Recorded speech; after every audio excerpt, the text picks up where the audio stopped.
Hello, landlords. Today we're talking about the 15 things you need to consider with every new tenant. Let's get started.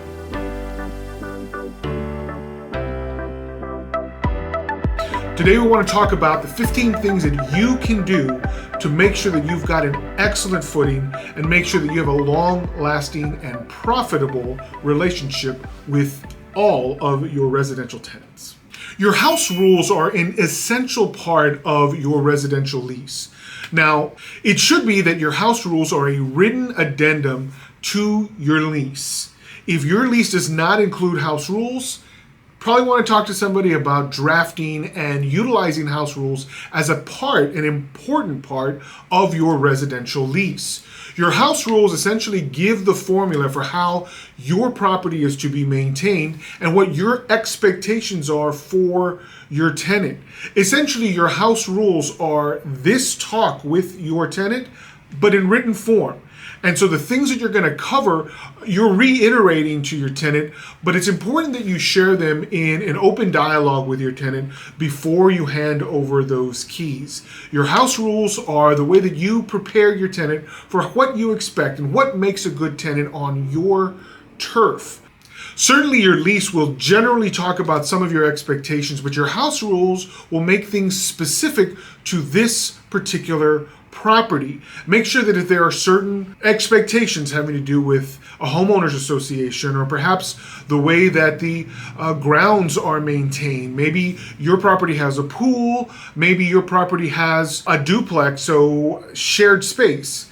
And so if there are common areas you need to discuss or parking prohibitions or perhaps certain special uses for the property, you want to make sure those are in your house rules. Another key element to discuss right at the beginning with your tenant is what you do in response to any default, whether that's a non-payment of rent default or a general lease violation. How do you handle your defaults? Do you issue written notice? You should, and you should make sure that your tenant expects a written notice of default whenever that happens. Naturally, you'll talk to your tenant in hopes that such a thing will never occur. But if it does, it's important that they know what your procedure is and just where your line in the sand is. If, for example, there are multiple and habitual violations of the lease, they need to know when you will issue a notice to vacate. By establishing these bright lines for your tenant, you're going to ensure that there are no surprises when these notices come out, or better still, that it's never an issue because your tenant is well aware of your expectation and what you'll do in response to a violation of those rules. By informing your tenant of your procedure for default, you're likelier not to encounter a default. Death. It happens. And it's important that you and your tenant have discussed what would happen if your only tenant, the only occupant on the lease, dies in the middle of a lease term. Do you have someone lined up from their friends or family who is authorized to come in and recover their personal property? You should have an addendum that's part of your lease that talks about this as a possibility.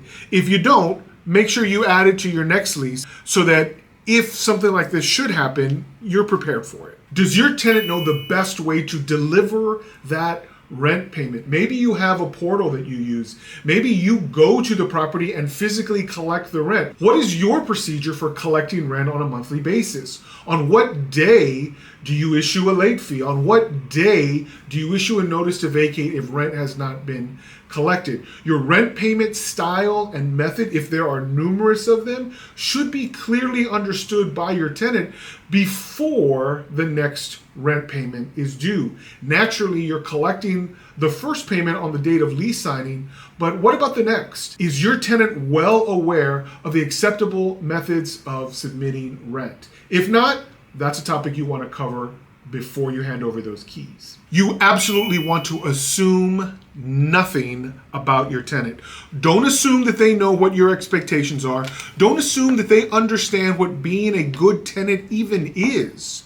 Your concept of a good tenant might differ from another landlord and probably differs from each individual tenant that you will encounter. So it's always best for them to know what your expectations are. This is why you have this sit down talk with your tenant. This is why you write down your expectations in your house rules. This is why you maintain a well drafted lease. All of these things serve you in establishing your expectations for what a good tenancy will look like. Don't leave anything to chance, and don't presume that your tenant can read your mind. I guarantee you they can't. But when you are clear with all of your expectations, your tenants are likelier to meet them. Landlords, your comments on these videos are extremely important. I do my best to personally answer in the comments section questions that are supplied by our viewers and subscribers. And if you enjoy the content, please don't hesitate giving us a like. And if you haven't subscribed yet, please consider subscribing.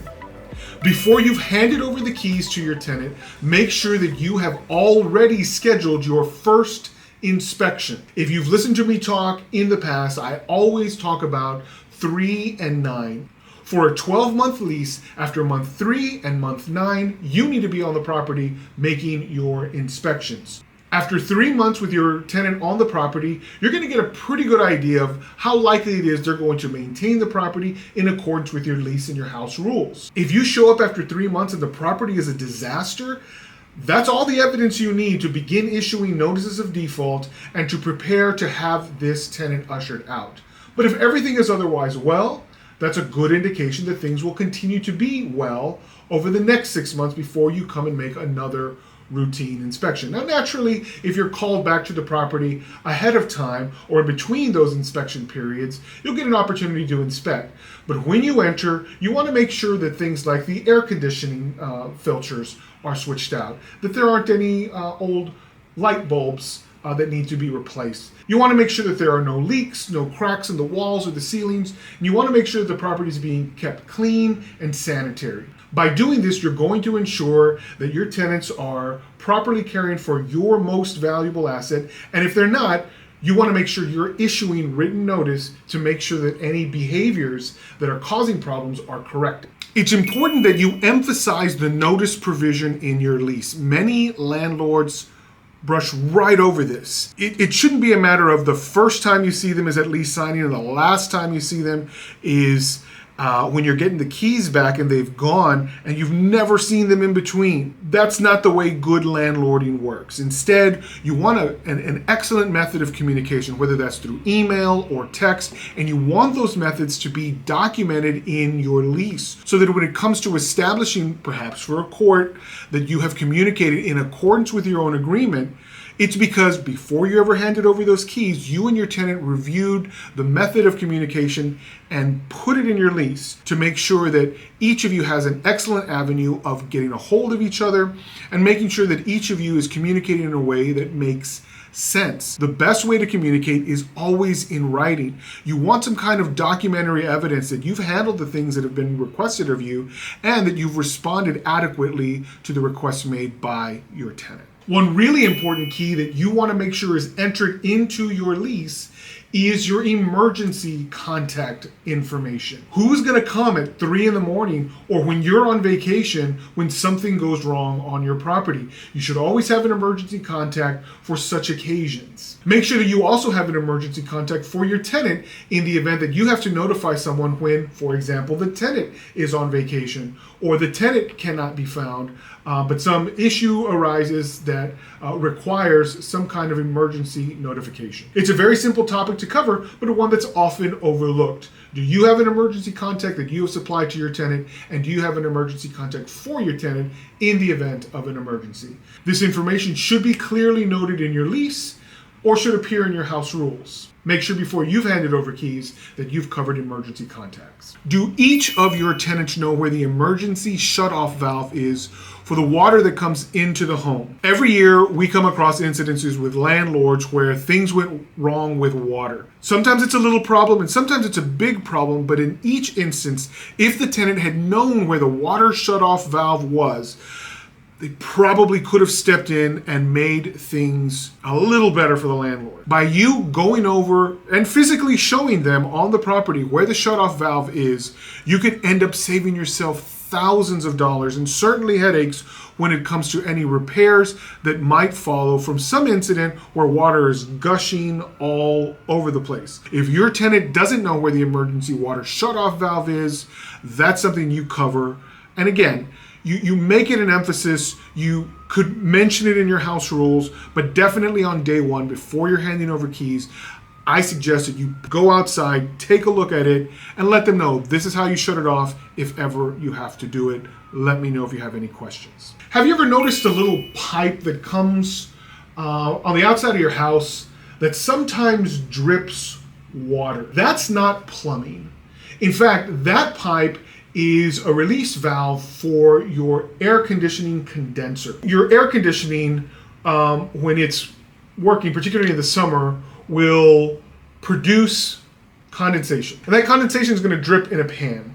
And that pan generally goes down the drain. And so that pipe is connected in such a way that the water will drip down the drain. But if it can't go down there, it's caught in a pan and then it's released outside of the house. So if ever there's a drip, that's a clear indication, because water is not supposed to be coming from that drip pipe. But if water is coming, that means that there's a clog in the normal mechanism where water is supposed to escape from the AC drip pan, and that's something you want to deal with sooner rather than later. Because the truth is, if water's coming through there and that pipe gets clogged, then the pan itself is eventually going to overflow, and that's when you get a leak on your ceiling. So if you notify your tenant that the moment that any drip is seen falling from that part of the roof, from that little valve that releases water in the event of a clog, that you are notified. Again, this is something you can cover when you make your inspection, but it's not always going to be visible. And so if your tenant knows that drip means something important, and you've explained to them that they need to contact you about checking things out if ever that drip starts, you're going to be better off, and you're going to prevent potentially hundreds of dollars of repairs for that overflow causing damage to your ceiling. By catching things early, you end up saving yourself a ton of money. Does your tenant know precisely what your feelings are as it pertains to smoking? Have you made it absolutely clear? Because the fact that it's in the lease is not enough. If you feel strongly against smoking and you suspect that maybe your tenant smokes, don't just assume that they're going to smoke responsibly or that they're going to respect your otherwise unspoken wish for them not to smoke indoors.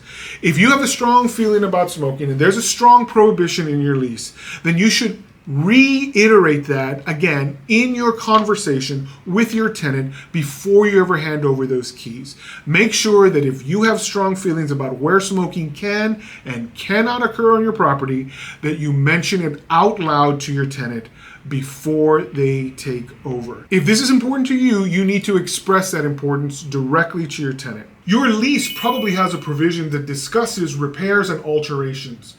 But sometimes it's helpful to talk about these things with your tenant before they come onto the property. Let them know if your lease prohibits the tenant from making any kind of repair or any kind of alteration without your express written permission, that's what you mean. Hanging a picture on a wall is different, but maybe mounting a television on the wall is going to require some notice to you. And you want to make sure that if that's the case, that you notify your tenants. Let them know, this is how you reach me if you plan to do X, Y, or Z. Please don't just assume that it's okay. Please don't paint. Please don't change flooring. Please don't change anything of major consequence without letting me know. You want to emphasize to your tenant the importance of communication when it comes to making any kind of alteration to the property. It's important that your conversation with your tenant on day one is not your first meeting. If the very first time you are meeting this tenant is on the day you're signing the lease, you've probably set yourself up for failure. Even if you've met them